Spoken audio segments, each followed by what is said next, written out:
নমস্কার বন্ধুরা, সুনিতাস blog and কিচেনে আপনাদের স্বাগত জানাই। আজকে ট্যাংরা মাছের চচ্চড়ি দেখাবো।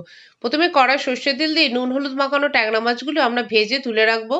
এবার ওই তেলেতেই কালো জিরে ফোড়ন দেবো, দিয়ে কুচো পেঁয়াজ কুচি ও লম্বা করে কেটে রাখা আলু দেবো। এখানে আপনারা চাইলে বেগুনও দিতে পারেন।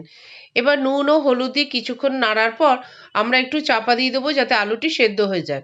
কিছুক্ষণ ভাজার পর এবার আমরা এর মধ্যে রেড চিলি পাউডার, গোটা কাঁচা লঙ্কা ও কাঁচা লঙ্কা বাটা দেব, দিয়ে কিছুক্ষণ আমরা নেড়ে নেব। কিছুক্ষণ নাড়ার পর আমরা ভেজে রাখা ট্যাংরা মাছগুলো দিয়ে দেবো, দিয়ে একটু নেড়ে নিয়ে আমরা অল্প পরিমাণে জল দেবো। এটা মাখা মাখা তরকারি হবে, তাই অল্প পরিমাণে জল দেবো। দিয়ে ওপর থেকে কিছু ধনেপাতা কুচি দিয়ে কিছুক্ষণ চাপা দিয়ে দেবো যাতে মাছ ও আলুটি ভালো মতো মিশে যায়। এবার মাখা মাখা হয়ে আসলে আমরা আমাদের তরকারিটি সার্ভ করে দেবো।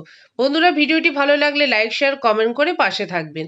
আমরা এবার তরকারিটি সার্ভ করবো। ধন্যবাদ বন্ধুরা।